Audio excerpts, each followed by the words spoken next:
When I was growing up, I got bullied. Popular kids would say mean things and hit me or purposefully embarrass me in front of my classmates. I was never a popular kid. In fact, I was pretty reserved and quiet. I was in musicals and loved reading books and daydreaming. The majority of my friends were girls at school, and the kids that I spent the most time with were kind of the geeks in class, I guess. But even though I had friends, I often felt like an outsider. Never was this more clear than in middle school music class when all of my classmates, except for one other kid, stopped singing. They just stopped. Suddenly it wasn't cool or acceptable to sing anymore. So you can picture this, right? Just me and one other kid singing while the rest of the class stood behind us, watching. Most of the bullying came from the boys in class. They'd make derogatory comments about how I walked or laughed or put my hands on my hips. It was very clear to me that there were rules about what a boy should be like. At school, I was told, boys don't cry. I was told, don't be gay. I was told to be a man. And despite having a family who loved me for who I was and receiving therapy as a child, these comments had an effect. I did change how I walked, talked, laughed, and acted. I even did some things that I'm not proud of, like getting into fights to try to prove that I wasn't weak.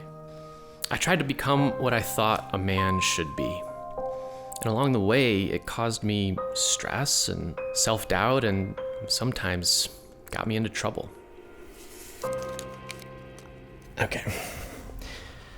Now, I don't think that my experience is unique. In fact, I know that it's not. I think that there's a lot of boys and even full-grown men out there who experience pressure to act or think a certain way. Many of us are expected to align ourselves with traditional masculine traits.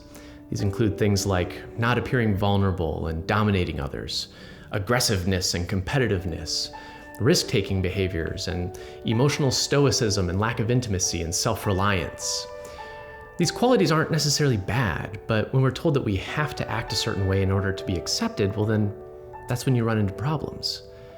And I would guess that there's a lot of men out there who don't even realize that we're taught this because it happens from such an early age. But we can all agree that men are complex people. I am a complex person. And there's more than one way to be a man, you know? Just like women, we face issues that are specific to our gender. And as a result, that plays a role in our everyday life. I think that's why the American Psychological Association recently released their guidelines for psychological practice with boys and men. It's a way of acknowledging that men have unique mental and emotional needs and provides mental health professionals with 10 guidelines that specifically apply to serving the needs of men and boys. The APA started working on these guidelines over a decade ago in 2005, and its sources are extensive, to say the least. They cite over 400 studies, articles, and papers. These guidelines are rooted in the available research that we have, so to say the least, this was not created on a whim. And in fact, this kind of document is nothing new for the APA. They've created similar guides for psychologists who work with specific groups. For example, they released guidelines for working with gay, lesbian, and bisexual clients in 2012, older adults in 2014, transgender and gender nonconforming persons in 2015, racial and ethnic minority clients in 2017, and girls and women in 2007. Given that context, it's almost surprising that we didn't have these guidelines sooner. The delay in part may be because men and boys were historically considered the norm in psychology. Men were overrepresented in studies, and their psychological needs and habits were used as a sort of stand-in for the generic human being, as if there was such a thing. Although men are not a minority group or a marginalized group, they still have special needs and issues to overcome. These guidelines were released in August of 2018, and they pretty much flew under the radar until about January 2019. That's when the APA published an article promoting them, and it caught fire. I mean, they were met with a wave of harsh criticism saying that they were anti-male. In particular, there was one paragraph that many people, mostly men, saw as a direct attack on male identity. It reads, "The main thrust of the subsequent research is that traditional masculinity, marked by stoicism, competitiveness, dominance, and aggression, is, on the whole, harmful. Men socialized in this way are less likely to engage in healthy behaviors. Now, taken out of context, you might think, well, these guidelines are saying that being a man is bad. And predictably, a lot of people thought just that. I mean, if you were to search on YouTube for APA guidelines for boys and men, you'll get just a ton of videos and like hour-long streams of people just railing on it. And I can understand the outrage. I mean, it can be very surprising and upsetting to hear that your identity, something that you've been your whole life, may have aspects that are actively working against your self-interest. You know, while preparing to talk about this topic, I ended up watching a lot of these videos, and not to put too fine a point on it, but they're pretty much all identical. They discuss the same handful of topics that just totally misrepresent or misunderstand the point of these guidelines. So, real quick, because I think it's important, let's discuss these common themes. First of all, none of these videos, and I say none, but I guess I can't say that for sure because I haven't watched every single one of these, but almost none of these videos take issue with the guidelines themselves. Instead, they discuss the introduction to the guidelines or the article that was written about them. Second, they point to a handful of the 400 plus citations that reference in the title something about feminism as an indication of an agenda. Third, they disagree that men hold a higher level of privilege in society. Fourth, they disagree that the idea of traditional masculine gender roles can lead to sexist behavior. And fifth, they think that the APA believes that masculine equals bad and feminine equals good. Now, I could go item by item and debate ad nauseum about why they're misguided or inaccurate, but I'm not going to because, well, first off, this video is going to be way too long to begin with, but also because I think that it distracts from the important contributions of the document itself, which are the guidelines. So guys, gentlemen, as a fellow man, I want to have a conversation. Let's put down the pitchforks for a second and actually take a look at these guidelines. I think that it's time that we honestly look at them and at masculinity as a whole. So, without further ado, let's start off with the first guideline. Guideline 1. Psychologists strive to recognize that masculinities are constructed based on social, cultural, and contextual norms. A lot of what we learn about being a man, we learn from our friends and family and peers and society at large. And yet, some of these gender expectations differ from how many men want to express themselves. Pressure to conform to gender expectations can cause problems in the community, but it can also cause problems in therapy. Mental health professionals likely also have biases and preconceived notions of masculinity themselves. As such, psychologists need to be aware that masculinity for the client is largely defined by their life circumstances, and they should remain aware of their own biases and assumptions about masculinity to avoid misunderstanding and mistreating men. Guideline 2. Psychologists strive to recognize that boys and men integrate multiple aspects of their social identities across the lifespan. Men are more than just their gender. There's an intersection of identities that impact how they understand their masculinity. These include things like age, ethnicity, sexual orientation, socioeconomic status, religion, and ability status, among others. And these influence a man's sense of self and his behavior. As we grow up, we learn more about our gender and our other identities. And over time, we're more likely to come in contact with inconsistent or contradictory messages that can make identity formation difficult. For example, being poor may conflict with the idea of a man being a provider, or suffering from a disability or growing old can conflict with the idea of a man being strong and independent. By better understanding the whole person and these various identities, the psychologist can help the client integrate all of these aspects of their identities and feel more content. Guideline 3. Psychologists understand the impact of power, privilege, and sexism on the development of boys and men, and on their relationships with others. Okay, let's put away the pitchforks again, please. I know that when people talk about power and privilege in the context of men, that makes some people pretty angry. And while not all men have experienced privilege as a result of their gender, On the whole, men do experience a greater degree of social and economic power compared to women. According to the guidelines, in order to maintain that power, men are expected to align with sexist beliefs and constructs. That's kind of a big statement, but I think it actually makes sense. I mean, even look at my own history. I was told that certain behaviors and thoughts that were perceived as feminine or for girls was a bad thing. By breaking gender norms, children and adults alike essentially expose themselves to being discriminated against by their peers. And in extreme cases, it can lead to physical violence. By being aware of this information, mental health professionals and psychologists can help men who are struggling to improve their interpersonal relationships with others, and help them better understand how power plays a role in their own beliefs and behaviors. Guideline 4. Psychologists strive to develop a comprehensive understanding of the factors that influence the interpersonal relationships of boys and men. Most men say that they have a male friend with whom they can share secrets and feel emotionally connected to. However, a large number of men also report having difficulties connecting to others intimately, both in romantic relationships and in friendships. A lot of men are told to hide their emotions to essentially avoid being perceived as weak. Psychologists should provide a therapeutic environment that fosters emotional openness and should help clients develop intimate relationships while also confronting the client's learned beliefs about masculinity that may act as a roadblock to intimacy. Guideline 5. Psychologists strive to encourage positive father involvement and healthy family relationships. Fewer than half of fathers in the US report feeling like they're doing a very good job as a parent. And fatherhood in and of itself can bring up a whole host of new identity concerns.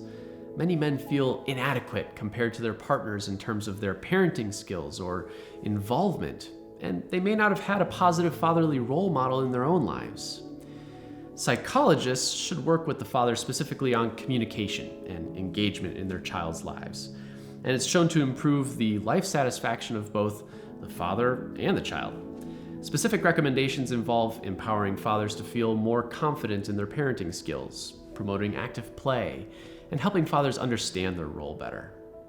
Guideline 6. Psychologists strive to support educational efforts that are responsive to the needs of boys and men. In recent years, a disproportionate number of boys are underperforming academically, and men in general are falling behind their female peers in higher education. Boys are far more likely to be diagnosed with attention deficit hyperactivity disorder and developmental disabilities, and they face harsher punishments in school. Boys are also more likely to engage in bullying and be the victims of bullying. There's also a very clear link between school failure and various other social problems, including antisocial behavior, drug abuse, high-risk sexual behavior, and premature fatherhood. As such, psychologists should start working with boys at a young age to help remedy these concerns, while also raising awareness of these specific concerns with teachers, administrators, parents, and policymakers to make appropriate changes. Guideline 7. Psychologists strive to reduce the high rates of problems boys and men face and act out in their lives, such as aggression, violence, substance abuse, and suicide. Let's get some facts out there. Men are more likely to engage in violent crime and be the victims of violent crime. And men are less willing to seek mental health treatment. And even when they do seek therapy, they're more likely to be misdiagnosed or experience gender bias in treatment. Men are 4 times as likely to commit suicide, but are less likely to be diagnosed with depression because how men express depression doesn't line up with what the therapist expects. Instead, they're commonly diagnosed with behavioral disorders like conduct disorder or a substance use disorder.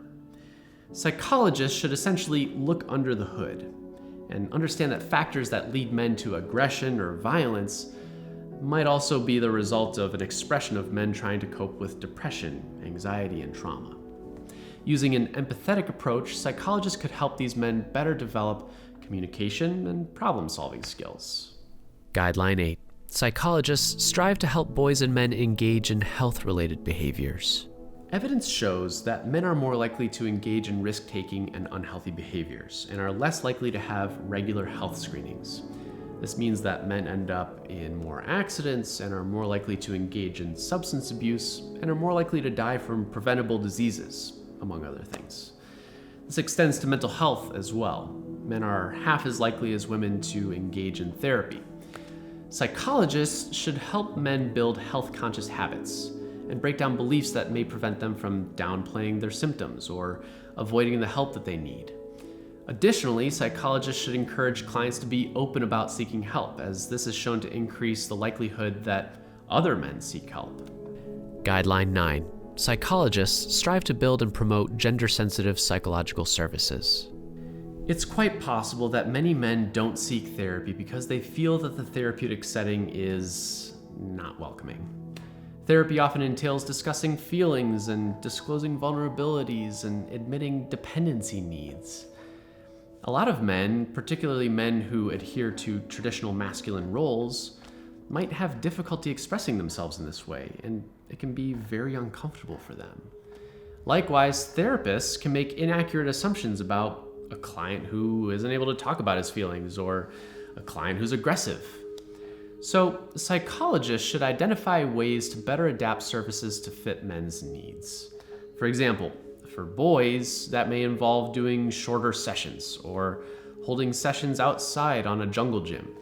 With men, that may involve probing more when given brief responses to allow space for a deeper conversation, or it might involve matching your relational style so that it fits that of the client.